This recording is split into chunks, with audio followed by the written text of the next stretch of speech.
అందరికీ హాయ్ అండి. Welcome to my channel. ఎప్పుడు ఒకేలాగా కాకుండా వెరైటీగా ఫ్రూట్ బర్త్డే కేక్ ఎలా చేయాలో మీకు చూపిస్తానండి. ఇందుకోసం ఒక పెద్ద సైజు వాటర్ మిలన్, మీకు ఫ్రూట్స్తో ఏం డెకరేట్ చేసుకోవాలనుకున్నారో అది మీ ఇష్టం అండి. నేనైతే కొన్ని స్ట్రాబెర్రీస్, యాపిల్, గ్రేప్స్, అలాగే నటెల్లా, కొన్ని టూత్ పిక్స్ అయితే తీసుకున్నానండి. మనం ఏ షేప్లో చేసుకోవాలనుకున్నామో మనం ఫస్ట్ డిసైడ్ అవ్వాలండి. నేనైతే ఇక్కడ రౌండ్ షేప్లో తీసుకుంటున్నాను. సో వాటర్ మిలన్ కూడా రౌండ్గానే కట్ చేస్తున్నానండి. ఫస్ట్ అయితే ఒక సైడ్గా చేసుకోండి, ఎప్పుడు మధ్యలోకి చేసుకోకూడదు. ఎందుకంటే మధ్యలోకి చేసుకుంటే మనకి నెక్స్ట్ పీస్లో ఎలా కట్ చేసుకోవాలని అవన్నీ అర్థం కాదు. కాబట్టి ఫస్ట్గా ఒక సైడ్ నుంచి కట్ చేసుకోవడం స్టార్ట్ చేసుకోవాలి.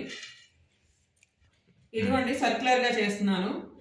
పీస్ మనకి ఎంత సైజ్ కావాలి అనే దాన్ని బట్టి మనం పీస్ని కట్ చేసుకోవాలండి. నేను ఈ సైజ్ తీసుకుంటున్నాను కాబట్టి ఇక్కడ వరకు అయితే కట్ చేస్తున్నాను వాటర్ మిలన్ని.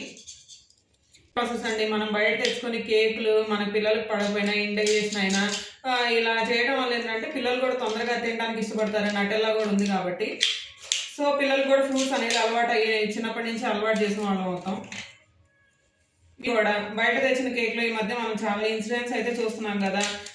కేక్ తిని ఇలా చనిపోయారు, అలా చనిపోయారు అని. సో ఇవన్నీ అవాయిడ్ చేయడం కోసం కేక్ అయితే పిల్లలు తప్పనిసరిగా కట్ చేయాలి అంటారు కాబట్టి సో ఇలా చేసుకోవడం వల్ల ఏంటంటే ఇది ఒక హెల్తీ హ్యాబిట్గా తయారవుతుంది. పిల్లలకి కూడా మనం చిన్నప్పటి నుంచి అలవాటు చేస్తే వాళ్ళు కూడా ఈ హ్యాబిట్కి హ్యాబిట్యుయేట్ అవుతారు.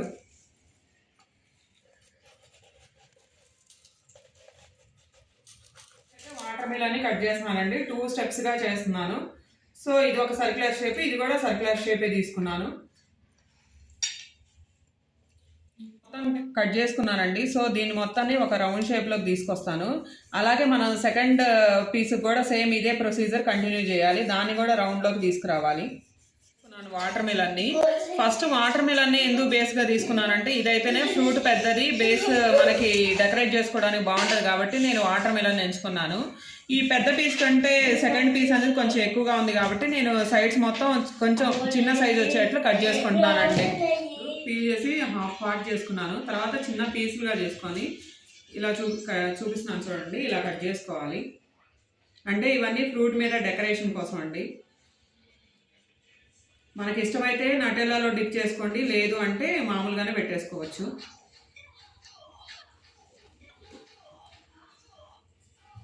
ఇలా పీసులుగా అయితే చేసుకున్నాను. గ్రేప్స్ని ఫస్ట్ వాష్ చేసుకున్న తర్వాత నటెల్లాలో డిప్ చేసుకున్నానండి.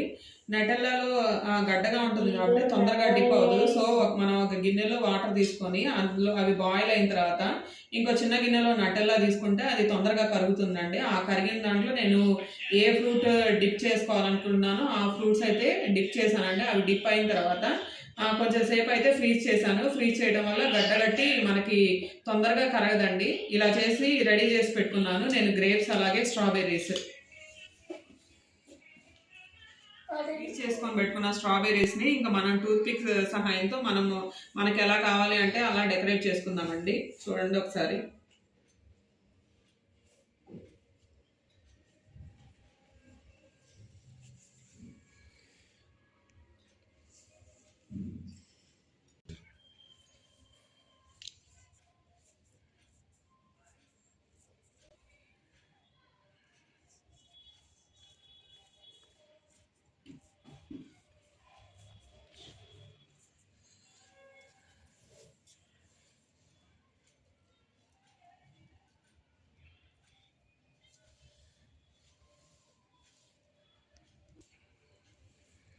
చూడండి వెరైటీ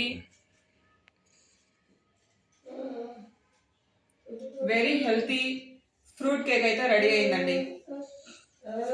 ఈ వీడియోపై మీ అభిప్రాయాన్ని కామెంట్ రూపంలో చెప్పండి. Thank you.